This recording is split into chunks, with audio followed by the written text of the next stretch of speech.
Welcome to another episode of Better Business, Better Life. I'm your host, Debra Chantry-Taylor, and I'm passionate about helping entrepreneurs live their ideal lives by creating better businesses.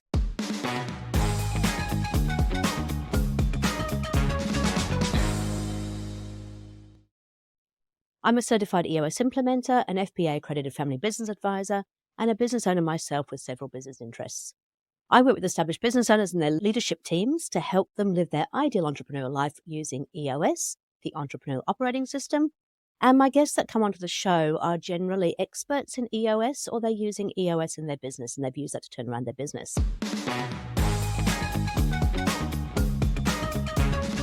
All businesses needed a methodology to actually give themselves a fighting chance of succeeding.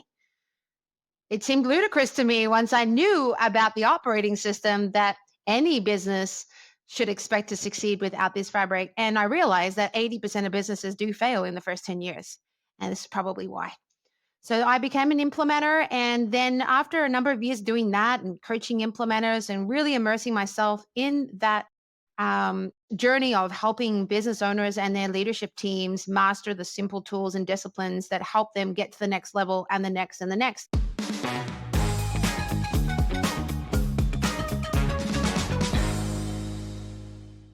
So today's guest is indeed a fellow certified EOS implementer.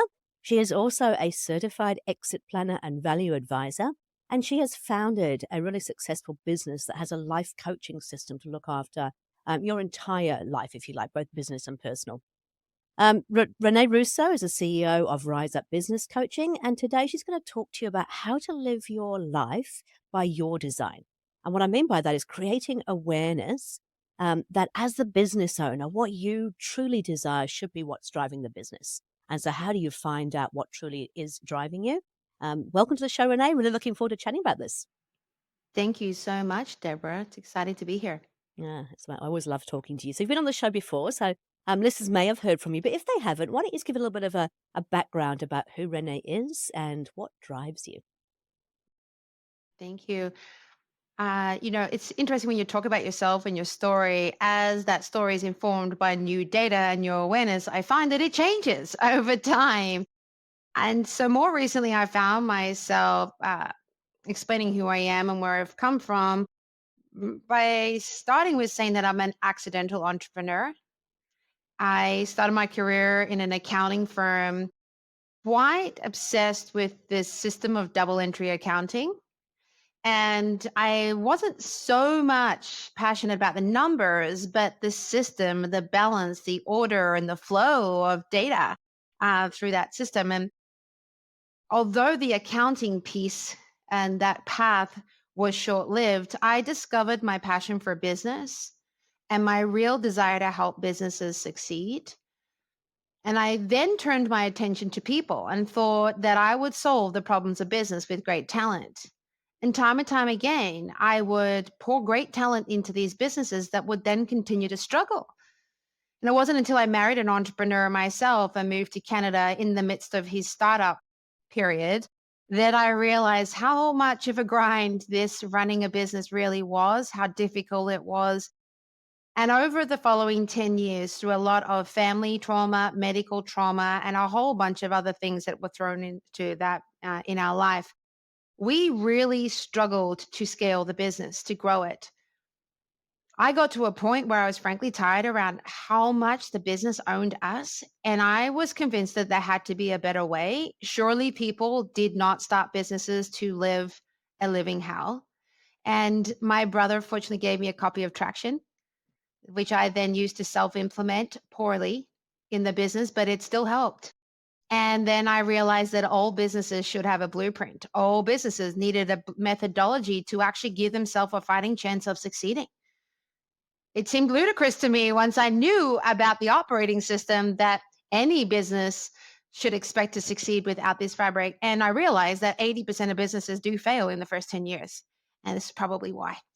So I became an implementer. And then after a number of years doing that and coaching implementers and really immersing myself in that journey of helping business owners and their leadership teams master the simple tools and disciplines that help them get to the next level and the next and the next, as a few of my clients started to ask me about what it would entail to sell their business. And I frankly didn't know how to answer those questions. They asked me if I would help, and I said I would figure out how. And so I went to the Exit Planning Institute and got certified to become an exit planning advisor to help my clients get what they want. And I started then finding myself in the owner's box, having really meaningful conversations with these business owners, for many of them for the first time, around what they really wanted and how we could then ensure that the value of the business and the state that it was left in was going to be able to generate the opportunity for them to unlock their wealth tied up in the business. And so that has then formed my, my passion for helping business owners to unlock their wealth. In doing that, I realized time and time again when I would ask them what they really wanted after the sports car and the vacation home, what they really wanted, and I dug a little bit deeper below the surface, they didn't know because a long time ago, they abandoned themselves. They sacrificed everything, poured their entire self into the business, got so consumed in it that this conversation of who am I, what do I really desire was a past concept for them. So turning those lights back on for them and helping them to go back into values and purpose and reason for being and what they desire their life to truly look like has unlocked some of the most profound conversations. And because I'm so passionate and obsessed about systems, I became aware that just discovering that information wasn't enough, that they needed a system to manage their energy and live into their life by design. It was almost worse to open up the conversation about what they really wanted if I wasn't then going to be able to empower them with a system very much like I do in business. So I and my firm now empower our entrepreneurial clients, business owners, with systems and coaching and a human-centered approach to help them get what they want in life and in business. I can see we share very, very similar passions. It is interesting because as you were telling that story, I was sitting here thinking about when I used to run the event center a few years ago. And much as I loved what I did, it just became consuming. You said that you put your entire self into the business, and I absolutely did. There was nothing left over. And I think that can happen in any kind of business where you start doing what you love, you immerse yourself in it, but you lose yourself in the business because it becomes your everything. And it was really the wake up call for me was my brother passing away and realizing that I hadn't spent the time that I would have liked to have spent with him. And then mum passing away. And again, it was like I didn't spend the time I would have liked to spend with my mum. And I think that was a big wake up call for me in terms of life is too short. And much as I loved what I was doing, work is not everything. And you lose yourself in that. So let's just say somebody's sitting on this podcast now and listening to that and thinking, yeah, that feels a bit like me. What is the first step, do you think, to taking a step forward and rediscovering who you are and what you really want? Because I think we do. We get lost. We don't remember why we started it, or what we really want from it. Mm, totally. What I found is that it's not a light switch. You can't just like go from complete abandonment of self to now suddenly I'm all about me and what I want. It's a process, time spaced, and creating the capacity to do that, creating the room for self is something that has to be developed. And I really do think it starts with changing the way we run the business, creating space for the owner to elevate out of the day to day, to start to reclaim at least some head space for self is the first step. So, using an operating system or a simplified framework for running the business and empowering it with people, process, and resources to run without you is work that really needs to be started sooner than later. Because while you're compressed inside of that business, consuming so much of your energy being an operator, it's very hard to come to a place where you can think of yourself and act as an owner, let alone a human outside of all of this. So creating space for you to elevate to the owner's box so then you can think about what you need from the business from a wealth creation, financial stability, and make sure it's secure as an asset is the second stage. And then the third stage in that, doing the work around being a business owner, we need to there understand that we are looking at that role as a business owner through three lenses. What do I want and need from the business? What do I require financially to live my life? And what do I desire personally, intrinsically? What's going to motivate me to, get up every day and live into my life? Those are three parts of that conversation. And Peter Chrisman said, the founder of the concept of the master plan, says you need to have all three legs of that stool for master planning. We cannot just focus on the business or the financial. It has to then start to have conversations about the personal desires. That work around personal discovery, it's not easy and it's not instantaneous. And there's a lot of clearing and a lot of processing and a lot of letting go that we need to do there. I definitely feel having the right professional support there, coach, guide, therapist, whoever, is important. It's hard to do alone. I also think using a simple methodology is important, simple tools and principles. And I've read many of the books about the things I should do, and what I struggled was with understanding how. So applying kind of systems methodology like we do in the operating system for the business, it's really powerful to use a very similar approach to self-discovery, energy management, and then self-realization as you start to build the habits to live into your life by your design. And then third, I really think is about surrounding yourself more with the people who elevate you, who you resonate with, and spending less time with the people who don't. Because when you do all three of those things with the right help, a simple methodology and peers that elevate you, you're going to give yourself every chance to not only lean into the work, but continue the work. It's a time-spaced process. It's one of discovery, unlocking, sometimes unlearning, and that needs to be supported. It doesn't happen overnight, but as you start to practice that work consistently, it then starts to accelerate. So those three pieces will help you drive more of the consistency and then get more of the results. I think that time space thing is really important. I mean, I think that obviously as EOS implementers, we have a proven process that also applies that methodology. It's not like you can walk in on day one, tick a few boxes, go, yep, we're done, magic silver bullet, everything's fine. And yet, of course, entrepreneurs can often be impatient because they want to get things done really quickly and they want to run before they can even walk. And I always find that when I work with a client, it's always challenging because in the first session, they're super excited and they want to get their VTO done and launch it to the organization and get everything. It's like, whoa, whoa, whoa, this is a process. And actually taking time in between the sessions is really important because that's when you start to reflect. That's when you start to think more subconsciously about what is going on rather than just doing. So you start to be rather than do. And I think that Mm. obviously that applies, I guess, in the bigger scheme of things where you're looking at not only yourself but your assets and the One thing that people have asked me recently, what's the challenge with implementing an operating system in the business or in the owner's box or for self-application? And the hard part and the thing that we need to be most patient with, I feel, based on my experience, is the alignment process.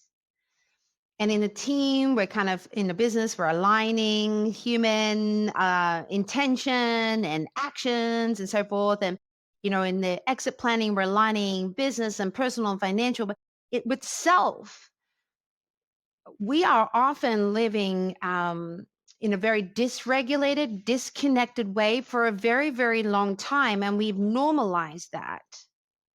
So it takes a lot of time, patience, and compassion for self to do the work to come into alignment. I say head, heart, hand alignment. That takes time. The way I think aligns with the way I feel and aligns with what I take action on. And so when we do that work, aligning in the simplest form, that head, heart, hand alignment, we then don't need to try so hard. Energy aligns. Our what we desire starts to manifest. And we magnetize the things that we need in our life because we're in alignment. We are clear and we are embodying that through our actions every day. The level of alignment and the level of reward and results and things we desire in our life come from taking action. And so we need to do that small amount of work every day, moving forward, taking that bias to action every single day sometimes the smallest of ways, like simply saying, I would love to do that, but in order to honor myself today, I'm going to say, I'm sorry, but no, I won't be there. Or I would love to help with that, but in order to do that, I'm going to need to sacrifice something that's really important to me. And so for today, I won't be taking that on. That's hard. We seek approval, we want validation, we want belonging. So saying no is very difficult because we've spent most of our life trying to fit in and be accepted. The fear of rejection and saying no often inhibits us from taking action and honoring self. Debra, my definition of freedom in its purest form, yes, freedom of time, money, relationships, purpose, all those things are great. At the purest and simplest form, I believe my interpretation of freedom is choosing self over all else. In the simplest of ways, I choose me because I matter most. And if I don't matter, nothing matters. I won't get what I desire in the business. I won't have happy and fulfilling relationships. I won't have time for other passions and live into purpose because I'm not honoring myself. It starts here.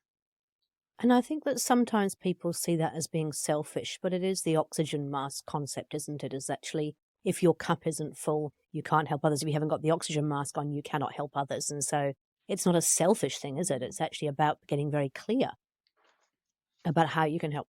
It's funny, the language and misuse of language fascinates me. I get asked all the time, why don't people do exit planning? And I'm like, because they misunderstand what the word exit means. When you exit a building, you open the door and you go somewhere else. And usually you have a desire to go there because you're taking the steps to that door. You open the door, you go through, and you're typically pleased with what you're doing on the other side of that door, right? It's a new beginning. It's a new space. And so when people talk about exiting their business, for some reason, somebody gave the world the impression that it means the end of all time. That's what people think. And I'm like, who thought that, told people that? And why on earth do people believe that? I have no idea. This word selfish means you're self-ish, which means, in my interpretation, means a little bit of the time. Ish. It's warm-ish, means it's a little bit warm. Yeah. Right? So selfish tells me that I'm honoring myself a little bit of the time. What is wrong with that? And who made that a bad thing? Why can't it be self more? I am myself more. I honor myself more. I think we just need to change the language. And if we can't come to terms with the word selfish, then let's take it out of the vocabulary and switch it in with, I'm aware of who I am, what intrinsically motivates me. I'm conscious around how I live my life. And end of the day, the only person I answer to is myself. I honor myself in the way I think, feel, and behave every day. If I said to somebody, does that make me a bad person? I don't know a single person that would say, yeah, that makes you a really bad person, Renee. So we got the language wrong. think that is absolutely right, and I'm just written that down, so that's beautiful. So selfish, a little bit me, and what's wrong with that? Let's get self more. It doesn't even mean that you are necessarily leaving the business entirely either, right? There is a way to build a business that can, um, where you, I don't know, where you can either choose to take a different role within the business, or you can choose to sell it, or you can choose to bring on board other people that can help you. There's more than one way to exit plan. Is that right? Oh, yeah. It's so funny that you this I'm just going to play on some of the language that you mentioned there, that the exit planning doesn't mean that I'm necessarily walking away from the business. It means that I'm planning that when I do transition, I'm going to leave this business in a better state than when I found it. Because without planning, effort, and intention, chances are you may not leave it in a better position than when you found it. And that's going to make it hard for the next owners to do something meaningful with it. And it's going to make it very difficult for you to extract your wealth that's locked up inside that business. So, exit planning just gets us thinking and acting on the business now with future buyers in mind, ensuring that they will find the business attractive, that the business will be ready for a transition. And when that day comes, you're doing it as a business owner on your terms and your timeline. You may sell a portion of the business to an organization that has deep pockets and together then fully sell the business later. So we call that two bites of the apple. You may hand it down to generation. You may do a management buyout. You might do a full divestiture, just sell it outright. In all of those situations, it doesn't matter what terms. What it matters most is that you have options. When that day comes that you say, I am ready for a transition, and you do so leaving the business better than when you found it, and you have the opportunity to take your money out of the bank, who would pour their life savings into a bank account, expect that the value of that bank account would go down over time, and they would never be able to take their money out? I don't know anybody who would do that. I therefore don't understand why any business owner wouldn't be expecting that the value of their business would need to increase over time.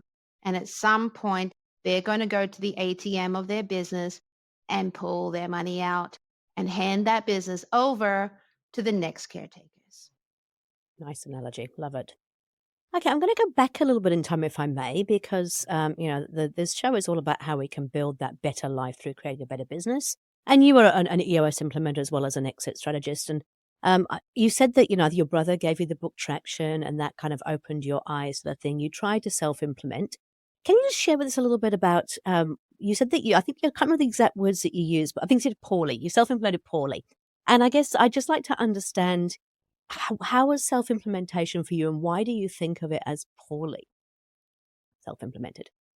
hmm well, the first thing is I love Stephen Covey's 7 Habits of Highly Effective People, and he talks about in that implementing or making changes around any one of those habits Mm. will help.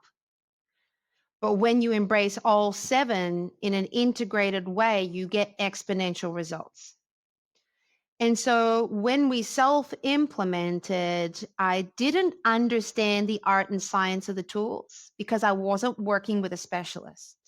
So I didn't understand the technicality of it. I took them at face value, read the chapter, and then started to play with it. So I was practicing the tools, but I didn't understand how they worked. And so when I became an implementer, I understood how they worked. So, as a user, my ability to get the results I wanted through using the tools as they were designed went up. Also, I found that I was able to, and then found my passion for teaching other people the art and science of the tools and how they are designed to work so that they could realize the rewards from using them more successfully. Then they would then sustain them over time. I like to empower people. I don't like dependency. I like to educate, inspire, empower people to become their own guru. And working with an implementer allows you first to be the student and learn how the tools work, practice the mastery, and then the teacher can disappear and you can become the teacher so that you then can teach it to the next level and the next level. And that piece was missed because I was really taking the tools at face value and applying them, and I missed the education and the understanding around how they work. And I feel as an implementer, we have the beautiful opportunity to educate, teach the tools, coach the mastery of them so they then are used effectively to get the results. Then when we graduate clients and let them go, we're confident that they know how to teach this into the business. It's actually really true. I've been working with So, a self-implementer for the mm, last year now. They had self-implemented for a couple of years before I came on board. And don't get me wrong, they've done a wonderful job in terms of what they knew and what they were able to do. But what Adam sort of shared with me was that by having an implementer come in, yes, he got to see how the tools were used in context. He got to see how they were sort of, designed to be used. But also, I think more importantly, he said that he had the chance now to step away from being the facilitator, because in those sessions he was being the owner and the facilitator. And it's tough to do both, right? I mean, it's not saying that you can't, but mhm. it's not an easy task to be able to be facilitating the discussion with the entire team and also be participating as a participant of that leadership team. Totally, totally. I agree with that. You're already, as a business owner, wearing the owner's hat, the operator hat, the primary leader hat. Now you're trying to teach and coach and all those things. It's exhausting. What I do like is that it also puts the entire team into a level playing field where they come and they learn how to be a team and they come into alignment. And so all people in the room get to come into that team formation, that cohesion, and because nobody's being the instructor. And so I think you're absolutely right. That alignment is the hardest work. Even using the tools loosely is going to be beneficial, but the real work is aligning the team around the vision, adopting the tools and disciplines, putting them to use, continuing the work. Like the human alignment piece is the hardest part. So I feel like it's just easier to get to a place of alignment when there's a master in the room Mm, guiding you. yeah, and I think you mentioned something a bit earlier on as well. It's like in any of the 3 areas that you want to focus on, you need it is easier. It's not that you need to, but it's easier if you have somebody to help guide you through that. You can do all of this on your own if you really, really want to, but it's gonna take longer. You're not gonna have that expertise. You're not gonna have the outside viewpoint either to kind of challenge you on some of, our thinking that is, whether we like it or not, is fixed Totally. because, well, this is what we've been taught or brought up in a Mm, certain way. So, I think the idea of mm. having somebody in each of those areas as you progress through it is really important. So important. And then you mentioned something important also, the Mm. accountability, which I think is embedded, but I do want to draw it out.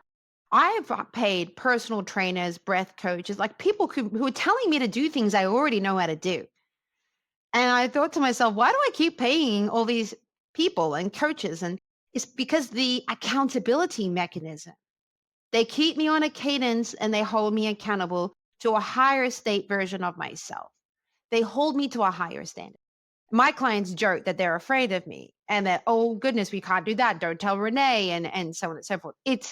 I think there's a little bit of truth to it, but it's mainly that they know they're not really letting me down. They're letting themselves down. I'm just holding that standard up for them to see what they're capable of and holding them accountable to it. Not just accountable, but I'm holding them able. I'm holding them able to rise to that higher level because I'm giving them the tools and disciplines to get there. And I think you're right, the cadence, I mean, it's really why the level 10 meeting works, isn't it? It's because you know that when you're going into a level 10 meeting, I've got teams who literally the hour before the level 10 meeting are rushing around to make sure they've got everything done because they know they're going to be held accountable for it. And the quarterlies are the same. And, I've got a personal trainer that I work with, and 3 times a week, I know I'm going to that personal training session. There's just, I don't know, there's a cadence that it does, it helps keep things moving, I suppose. Otherwise, I would be a terrible Mm, procrastinator, and it would be so easy to not hold myself accountable. yeah, couldn't agree more. Okay, so tell us a little about your life coaching system because I'm really fascinated to hear a little bit more about that. Hmm. Yeah. Just like becoming an entrepreneur and building this firm, I'm an accidental creator of this life coaching system. I'm a quick start, so I tend to have life slap me in the face, and then I pay attention to it and I address a problem. But when I address a problem, it's very important to me that it be done well. My dad would always say, a job's not worth doing unless it's done well. And then he would go on to say, good, better, best. Never let it rest until your good is better and your better is best. And so that's ingrained in me. So I don't do things halfway. So in 2021, uh, my personal life fell apart when I realized I was not in the marriage that I wanted to be in. And in leaving that marriage, I lost everything: children, homes, community, money, everything.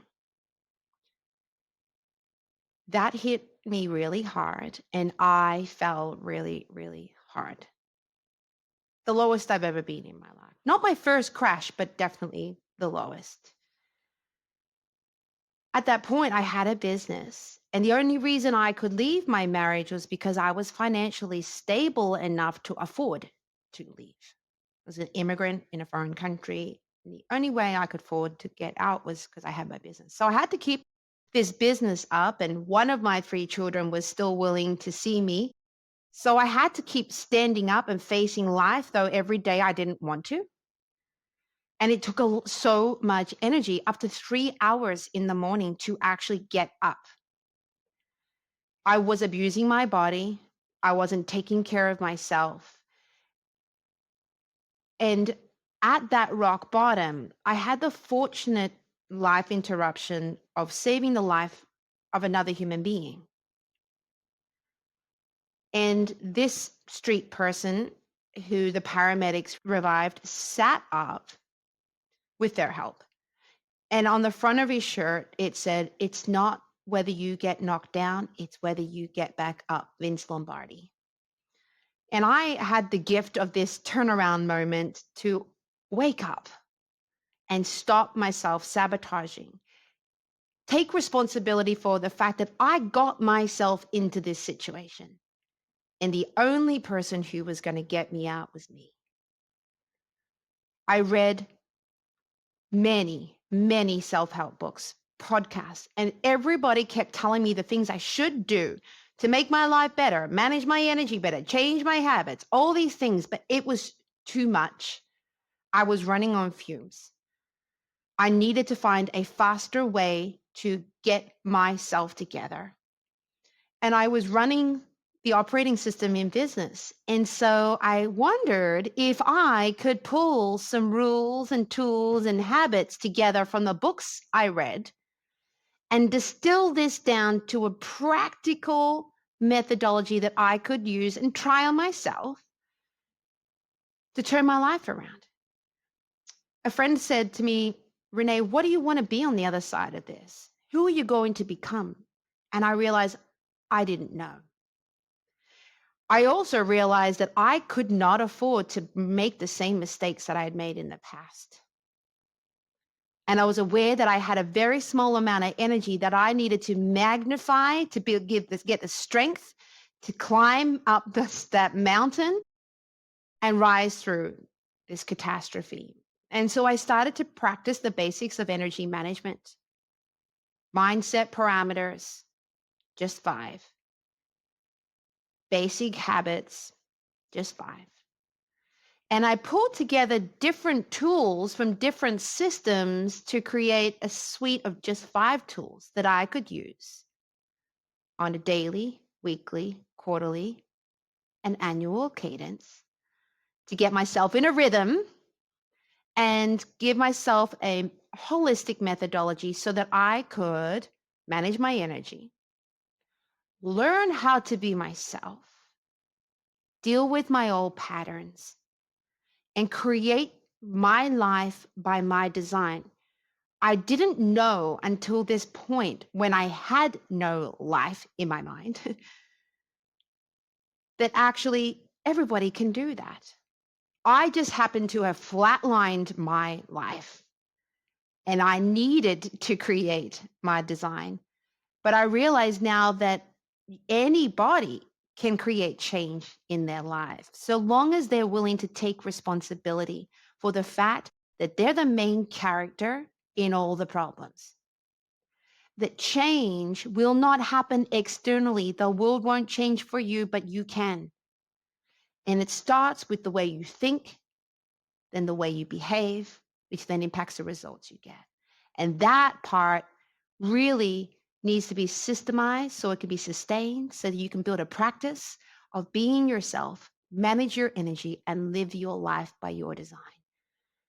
So, much like we do with business, this simple playbook has fallen out of my own experience. People started to ask me what I was doing and how could my life be pure hell and I seem to be improving and moving forward. And I would tell them I'm practicing energy management. And they would ask, can you tell me more about that? And then all the people in my life who I wanted to help on the other side of COVID and moving through change, they were all wanting to be part of my world and wanted help. And I couldn't help them all, but I could give them a system. So I started to give this, deliver this, teach this to other people. And it turns out what worked for me can work for others. For those who are ready to take responsibility, make smaller changes, even down to 5 minutes a day, and commit to the fact that they matter most. And even being a little bit selfish, putting yourself first a little bit of the time can translate into real transformation. That's awesome. It's like, I guess it's similar to what Gino did with the business side of things, isn't it? I mean, that guy he read all these books and went, this is all fantastic, but it's too much. How do we actually bring it down to something that's simple, that's pragmatic, that we can use on a daily basis, weekly basis, quarterly basis, annual basis? Hmm. Sustainable. Beautiful. Hey, thank you for Yeah. sharing that. If somebody wanted to find out a little bit more about what you do, how would they get in contact with you? hmm They can email me direct at connect@riseupbc.com or visit our website, riseupbc.com. BC means business coaching. I just happen to also live in a province called BC, but riseupbc.com. There's a lot of great things coming along this year, including book, lifestyle app, and a few other great things because I want to create an opportunity for more people to engage in their personal discovery journey, energy management, and access tools and resources so that they can become their own guru. When I became a yoga teacher a very long time ago, I remember my guru said to me, her name was Shakti Me, she said, I am not your guru. And I was like, yeah, you are. That's why I came here. She's like, no, I am not your guru. You are the guru. Today, you're the student so that you can learn how to become your own teacher, your own master of self. And I feel that with the power of a simple system and guidance plus community, people really can realize their freedom to live their life by design. That is a byproduct of the inner transformation. It starts in here. It starts with that alignment we talked about before, head, heart, hand alignment in the basic form, making sure that you matter most every day. Beautiful. Thank you so much for sharing. Hey, look, I always enjoy our chats. I always take so much from it. I'm sure that the listeners have too. Renee, I will put those details in the podcast episode. I just want to thank you so much for being open, for being vulnerable, for sharing your story. I think, some of the things that you have talked about, it's the reason that I kind of fell in love with EOS too, was the fact that we're not there to consult. We're not there to tell them how to do things. We're there to teach. We're there to empower. We're there to inspire. We're there to get the team aligned hold them accountable, facilitate those conversations, but we really want them to become the gurus. It's not about us. We're not the gurus. We're there just to share that so that they then can take control of their own business and their life. Absolutely. That saying, feed someone a fish, they'll eat for the day. You teach them to fish and they'll live. But I also think prosper forever. This is the era for real human transformation to take place. And when people are willing to do the work with themselves, nothing but good things will come from that. Here. Here's to a fantastic 2024. Here's to a great year for you. I hope that you continue to thrive and prosper and flourish. And thank you so much for spending the time with me this morning. Thank you, Deborah.